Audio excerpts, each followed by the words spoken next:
Today on Locked On Canadiens, the Habs have made their first round pick, and there are a multitude of reactions to it.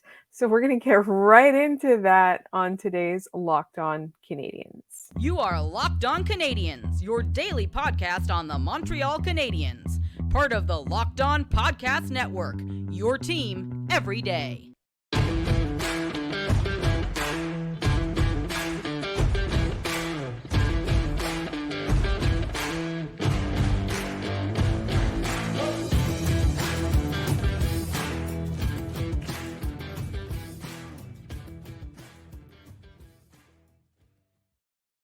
Hi there, everyone, and welcome to episode 876. The Canadiens have made their pick, and we're going to get into that in just one moment. But first, I got to tell you that this episode is brought to you by eBay Motors. A championship team is about each player being a perfect fit. Same with your vehicle. So for parts that fit, head to eBay Motors and look for the green check. Stay in the game with eBay Guaranteed Fit. ebaymotors.com. Let's ride. eBay Guaranteed Fit only available to U.S. customers. Eligible items only. Exclusions apply. My name is Laura Saba, also known as the Active Stick, and I'm joined as always by Scott Matla. And Scott, I think we're kind of going to do a little bit of debating here about whether or not the Canadiens made the right choice by picking David Reinbacher at number 5 in the NHL entry draft earlier this evening. Thoughts? So, and I know we're going to talk about whether or not they've played it too safe here or not, but I know the immediate reaction is that this was a bad pick. And I think the biggest thing that I am looking at with this is a high floor does not mean a bad pick overall. I'm not thrilled with the overall selection here. In that, yeah, it looks like Arizona would have taken Reinbacher at if the Canadiens had traded with Philadelphia to 7th, and that means Arizona would have taken likely Reinbacher at 6th. Okay, there were higher ceiling options available for the Montreal Canadiens here, and that's beyond Michkov here. Is that Ryan Leonard was there, who I think maybe a little bit higher ceiling, not a ton more, but I think the idea is there that there were options for the Canadiens to make a pick here, and Zach Benson is one of them, and he fell a lot in this. And my immediate reaction is I don't love it, but I also don't dislike David Reinbacher, the idea. He's been a lot of people who do scout tracking. There's a lot to like about his upside. We will have people who have watched a lot more of him. We'll see if we can get people who have followed more things in Europe closer to this. My first thought is it's not a sexy pick. It's not. And that much is true. And I'm not going to tell people that they need to love this pick because I understand why people are mad. But I also think the vitriol the other way is just, it's too much. Like, he's a he has, and I realize I'm kind of stumbling over my words here. This is not to say that I'm finding things that I don't like about him. It's just that it's late. And I look at this and I go, Reinbacher has the upside to be that guy who plays 20 to 25 minutes if he hits his ceiling here, which I think he is capable of. There is a lot to like in his game. He moves the puck well. He is developing that offensive upside. He went from playing 7 to 9 minutes a game to playing over 20 in the NLA, in the Swiss league there. I think that says a lot. He's also a mature person. He's like, he said flat out, I am not coming over this year. I want to finish school and then make my trip over there. He is a kid who has a head on his shoulders. And I think the biggest thing out of this is it allows the Canadiens to analyze what they have in their prospect pool defensively. There are a lot of pieces. I do think Reinbacher has moved out of people who have not played pro games yet, has moved up a lot to the top of this list. And I think it was maybe our friend Ian Boisvert who pointed out Reinbacher Hudson sounds like a lot of fun in the future. And that timeline kind of lines up for what you're thinking here. But I understand why people are upset. I just think that it is probably a bit more overblown than it needs to be. Yeah, I mean, just gauging from the reactions on our socials, just as, as fans, or as podcasters, a lot of people have reacted by saying that they're really upset with us. They think that they've sealed their fate. They're talking about the front office. The honeymoon's over. Some people say they don't want to watch the team again. A lot of people are being a little bit overly dramatic, and it's not isolated to one or two people. I'm seeing a lot of jumping off the cliff kind of things. Listen, everybody, please do not jump off a cliff because the Montreal Canadiens picked a perfectly serviceable defenseman. I actually really like the kid. The issue that I have is not that they picked him. The issue that I have is that they picked him at number 5 when there were other uh, more inspiring, exciting picks available. That's the only thing. And again, like, he is not in any way at fault. This kid has worked so hard to get to the NHL. He's big. He's great at he's great at playing responsibly. That was something that's definitely the Canadians were keeping an eye out. Seems like an engaging kind of personality a little bit. I'm happy for the kid. And I'm not underwhelmed or overwhelmed. I'm basically just completely whelmed. I just don't think that this was the pick to use on a David Reinbacher, and I don't know when the Canadians are ever going to be picking as high as 5th again, right? We don't know if they're gonna be tanking next year. We don't know if injuries are gonna help them at all next year. There's a really good chance that the Canadians next year will be picking, 11 to 15 and not in the top 5. So it feels like they wasted their opportunity to really swing for the fences here. But again, absolutely not Reinbacher's fault. So I don't think that we should be jumping off cliffs. Really, really not. Please do not jump off a cliff because the Canadians picked David Reinbacher at 5th. Please do not quit on the team entirely. Give this team time to work, right? Give Marty a chance to cook. Let him cook. Give Hughes and Gorton a chance to prove that development is really where it's at. Give David Reinbacher a chance to attain that upside, and give the other defensive prospects a chance to make the team and become part of this unit. I don't I don't necessarily disagree with the idea of getting a really responsible, reliable defenseman. That is, I think, what everybody needs. They need that they need that at their second pair, or they at least need one on each pairing, right? But you definitely need offensively creative defensemen in today's NHL. That's something that he doesn't have right now. But as we saw with Caden Gooley, like David Reinbacher, we're looking at David Reinbacher and we're reacting to him in a very similar way that we reacted to Caden Gooley. But Caden Gooley did the work. It's not that his game is 100% perfect, but he was able to kind of leverage his responsibility, his shutdown defensive ability. He was able to leverage it and work a little bit on offensive creativity. He's not fully well-rounded yet, but he made the NHL and made such a splash that other GMs were taking notice in his first couple of months on the team, right? So we were pleasantly surprised by that. So I want to give David Reinbacher, the Habs, and their development team an opportunity to surprise us like that. But at the same time, I just feel like, and again, if the Canadians were picking it like 12th or 13th and they picked this guy, I'd be happy about it. I just think that there were so many opportunities just to become just a home run would have been there. And at this point, the issue is they kind of wasted that. And that's the only thing I'm disappointed in. I'm not like overly disappointed in the team. I did a live hit a few minutes ago, or at this point it's a few hours ago, and people thought I was being overly negative, and I said no, like, it's not. I'm not being overly negative. I'm just underwhelmed. I don't think that this guy's a bust in any sense of the word. Like, he's almost ready to make the NHL. He just wants to continue his development. So I personally, again, I'm not too down on David Reinbacher as a player. I'm just sad that the Canadians didn't use their opportunity differently. That's all. I guess my thought on this is he hasn't played an NHL game yet. He hasn't played a game in North America yet.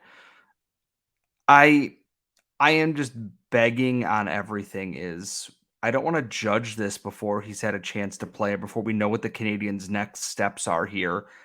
And I guess coming up, we're gonna talk a little bit more. Is like, have they played draft week a little too safely, or have they overplayed their hand a little bit? Because I have a lot of thoughts on that, and I think you and I have differing opinions on how this should have gone. So I guess we'll dive into that in our next segment, Laura. Yes, and that is coming up literally next. But first, this episode is brought to you by Athletic Greens. I want to tell you guys about something that I use literally every day. AG1 by Athletic Greens. Maybe you're like me and you want to be healthy and eat well, but it's always easier said than done.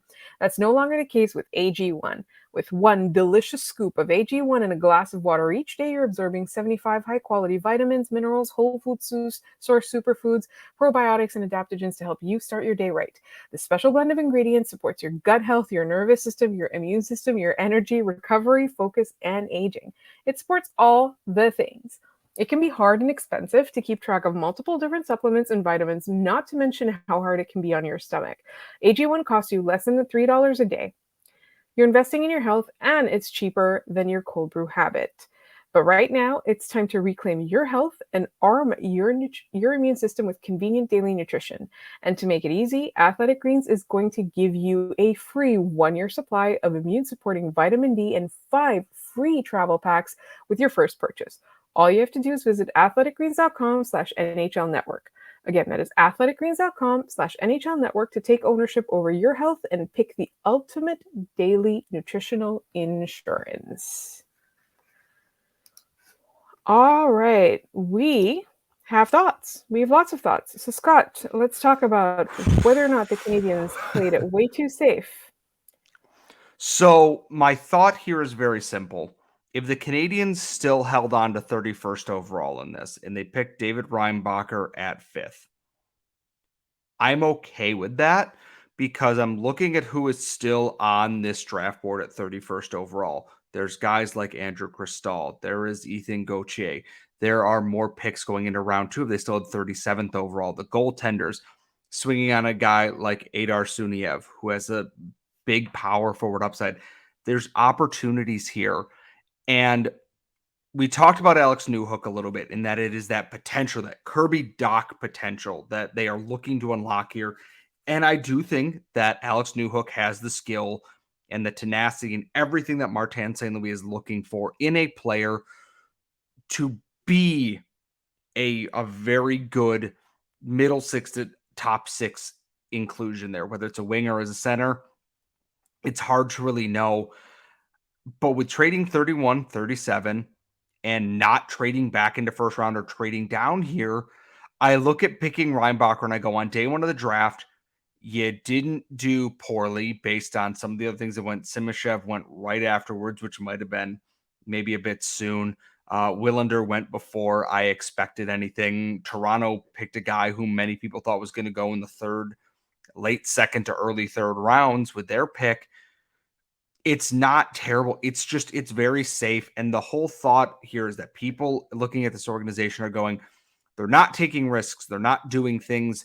Everything they're doing is going badly. And they've labeled Machar a bust. He hasn't played a pro game. He's played one professional North American game. One game with the Rocket, went to the OHL where he played on a Kitchener team that was struggling across the board this year. And that's not his fault. Slavkovsky not reaching his, just turned 19, years old, played 30 something games last year in the NHL, is an NHL player, has room to grow. They drafted Owen Beck, who people were talking about, that is one of the smartest forwards they've seen last year. And we were part of this. The Owen Beck hype is off the rails. They drafted Lane Hudson, who should have won the Hobey Baker.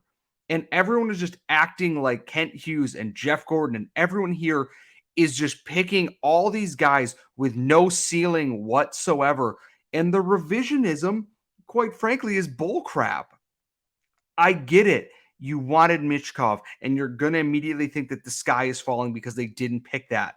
It's no different than the people who are mad at the Ted Lasso finale here.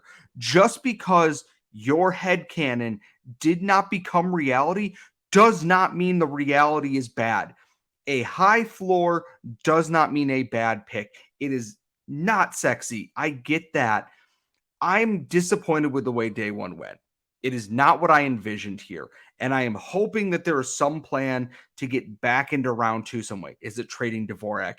Is it trading Joel Edmondson? Is it trading one of those prospects you have in there for some combination of picks? Is it taking other picks and moving up to grab someone you are looking for? If so, yeah. And this is not the old Canadiens. This is a team that has guys like Chris Boucher looking at underlying metrics and numbers and other things like that. And they're not playing it just purely on vibes. I am just begging the revisionism to stop here. I think they've played it a bit too safe. Yes.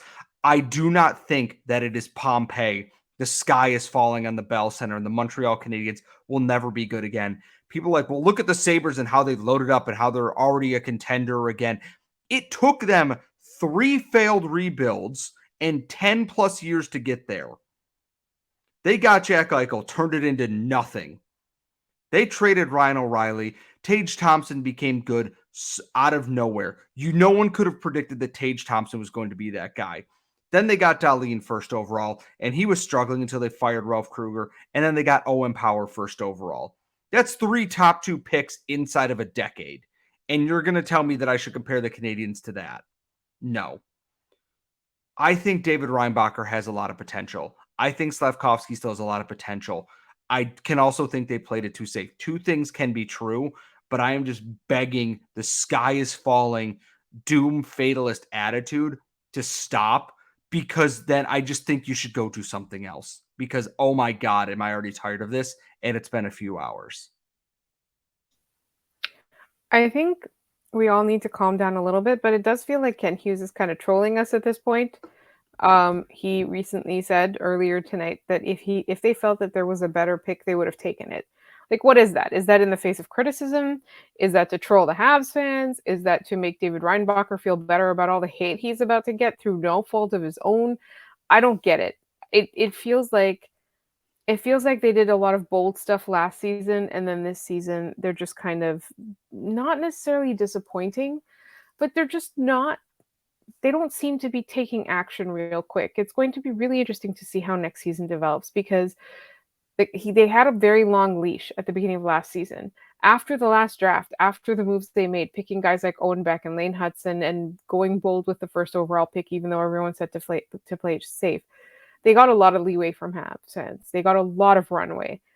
And at this point, I think this season, if we don't see significant progress on any front, it's going to be 2 months before Habs fans check out again. It's like either we need to see like extreme tanking to get another high pick, or we need to see vast improvement and make people feel like there's a chance that they could make a wild card spot in the next couple of years. Because I think that all the goodwill that the front office has enjoyed is now gone. Like, now it's, and a lot of people are like, oh, give them a chance, calm down, we don't always need to be so negative. But if you look at the vast majority of our responses, people are disappointed. Like, this front office has lost the confidence of a lot of people. They've lost the confidence of people in the know when it comes to prospects, and they've lost the confidence of fans. Here is my question for our listeners, and I'm also going to pose this to you, Laura, because I have my own thought on this. What does Kent Hughes need to do on day 2 of the draft and going into free agency to get people back on board here? Is it trading into round 2 and taking a guy like Ethan Gauthier, who is also a high floor, maybe a lower ceiling guy, but it feels like if the Canadiens had 31 overall and they picked Gauthier there too, people would be loving this draft so far. And I'm not sure if that's just what the cause on that is, but I'm wondering, what does Kent Hughes need to do to kind of get people back on the vision here? Because it felt like, 6 hours ago, this fan base was back in we're so back mode, and now it's the Canadiens are basically a junior B team playing in the streets of Verdun or something like that. I have 3 possibilities. One is to fleece someone in a trade, anybody in a trade. We need a good objective fleecing. That'll bring confidence back. Or we need the Canadiens to stop looking at lower floor and start looking at higher upside. I want extreme high upside, potentially high risk. That's what I want to see. Because then you take your safe pick in David Reinbacher and you say, all right, Nick, now we're going to really, like, if it works out, it works out, or this player could be a massive bust, but the upside has no limit. I don't want any more high floors. I want high ceilings. That's what I want personally. Or get 2 picks in round 2. And I think Without giving up the future. And I think that's possible because I'm the same thing. I want them to get into round two. I think there is talent there. I want them to keep the 69th pick. Nice for personal reasons, but like get into round two, take a swing at a piece there. And I do. And for free agency, I'm telling people do not expect a lot because the Canadians are still working around cap things until certain contracts are moved around. They shouldn't be spending in free agency anyways. Add to the team if you see the fit there. But I don't see the need for them to go out and splash money, especially in this free agent class. This free agent class sucks. If we're being very honest and respectful, it's headlined by Michael Bunting. So, take that. I want to see what they can do to move out some of those older pieces here. And I want them to get picks in this draft. And my thought was to trade back into round one is lottery protect one of your picks, even if it's the Calgary one, or your pick in 2024, and package that to move back into this round. And if it's lottery protected, it moves to 2025 when you're expecting to contend again. That way, if you're bad next year, you have your top 10 protection or whatever it is. And then you can get into this draft here. But I am one man and I am what I am. What can I say? So we do want to hear from our listeners in this, and I'm sure we will get plenty of questions when we do our Friday live show, which we have not mentioned on this episode yet. And we'll tell you all about that in just one moment, as well as our reactions to the first round. And that's all coming up. But first, this episode is also brought to you by eBay Motors. For a championship team, it is all about making sure every player is a perfect fit. It's the same when it comes to your vehicle. Every part needs to fit just right. So the next time you need parts and accessories, head to eBay Motors. With eBay Guaranteed Fit, you can be sure every part you need fits just right the first time around. Just add your ride to My Garage and look for the green check to know the part will fit, or you get your money back. Because just like in sports, confidence is the name of the game when you shop on eBay Motors. And with over 122 million parts to choose from, you'll always be back in the game in no time. After all, it's easy to bring home a win when the right parts are guaranteed. Get the right parts, the right fit, and the right prices on ebaymotors.com. Let's ride! eBay Guaranteed Fit is only available to U.S. customers. Eligible items only. Exclusions apply.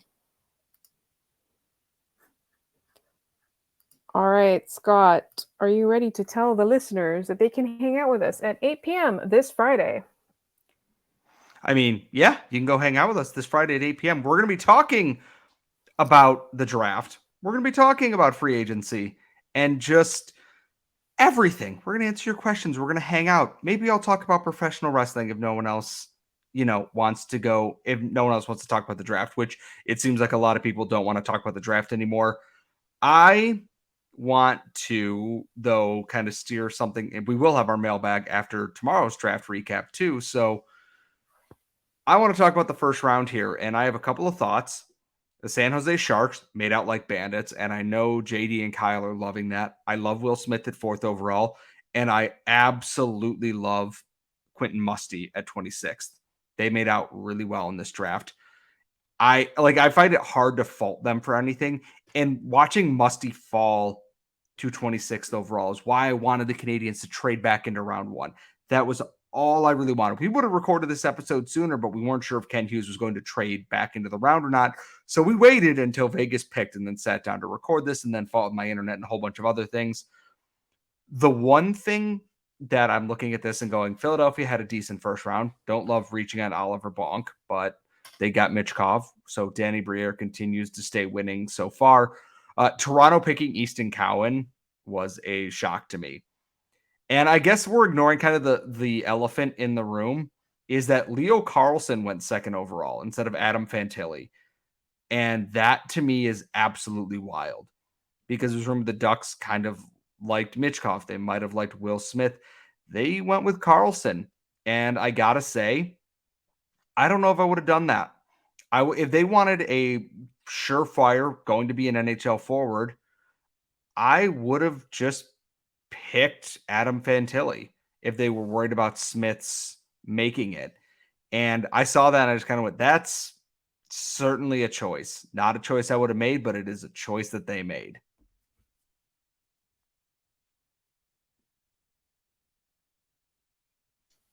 I was on mute again for whatever reason. I keep doing this. I'm so sorry, listeners. I was trying to look up and figure out the reason they did that. I still can't figure it out, to be honest. I'm trying to get a handle on the Ducks' philosophy, and I can't. For whatever reason, I, I truly don't understand. It was consensus. Almost everybody, I'm pretty sure everybody had Adam Fantilli at number 2. Everybody. So what do the Anaheim Ducks know that we don't know? And the beneficiaries of that obviously became Columbus. Columbus making some very questionable moves of late in terms of trades and things like that. Just doing things that don't make sense for them. And here they are with lucking into Adam freaking Fantilli. I don't get it. And so I was trying to look up what did they say about it after the fact? Is there any indication as to why they went the way that they went? They have the reasoning. I just don't buy it. And that's the thing, like with the Ducks, I get it. You have Zegras and you have McTavish and you have these pieces there. And Adam Fantilli is right there. And I mean, we talked about the Canadiens trading for PLD and making the spine of that lineup, Suzuki, Doc, and PLD for years to come. And Carlson's fine. It's just that, like we've talked about with Reinbacher, you could have gone for, and I have to get my hands on my screen right here because one day I'll figure out how to podcast on a visual medium. You could have gone for the ceiling up here. Even if they went for Michkov at 2, they were swinging on upside, which, you know what? I can respect that risk, just like if the Canadiens had done that. And they just kind of went with the middle ground there. I think they could have taken Fantilli and the Ducks core down the middle. Fantilli could play in the NHL this year if he wanted to. Same with Leo Carlsson. I don't know if he will or not, but he could. I just don't know if Carlsson possesses the same potentially dynamic upside that Fantilli has. Fantilli reminds me a lot of a guy who could become a Pierre-Luc Dubois type. And I mean that as a compliment. Not that he's going to demand a trade in 3 years. It'd be cool if he did, and then we can do this all over again. And then LA gets him. And then LA gets him, and we all get sad again. But I look at Columbus and I go, this is a slam dunk for you now. You have Johnny Gaudreau. You have Fantilli. You have these young defensemen coming up. You have Matechuk. You have Jiricek. You have still Zach Werenski. You have these pieces. Columbus laughed, and all they had to do was make a pick. Didn't Galaxy brain it? Yarmo did his thing, and yeah, I get it. They will have Mike Babcock coming in, and that's rough. I get it. But it's wild to me. A lot of teams seem to pick for floor over ceiling, and a lot of teams picked guys based on how they would play in the playoffs. And I don't know. Maybe I'm wrong. You got to make the playoffs first. Exactly. I'm not a draft expert, but I look at, some of the picks here and I go, I don't know. Braden Yeager going to Pittsburgh. I don't know. Probably not my pick. Buffalo getting Zach Benson seems great. Oliver Moore going to Chicago is just unfair. Gabriel Perreault going to the Rangers. Probably a pretty good pick there. There's a lot of talent in this draft that seemingly is being slept on. Round 2, some teams are going to come out like bandits in that. And I'm afraid of what that means for the Canadiens not having that pick. But we will react to that. The rest of the Canadiens picks on our Friday episode, our Thursday episode, and on our live show Friday night at 8 p.m. If you want to send us your mailbag questions, you can tweet us at LO_Canadiens. Follow Laura at The Active Stick. Follow myself at Scott Matla. Make sure you're subscribed on YouTube wherever you get your daily podcasts. We're going to see y'all tomorrow for the mailbag and everything else. And then we will see y'all next time.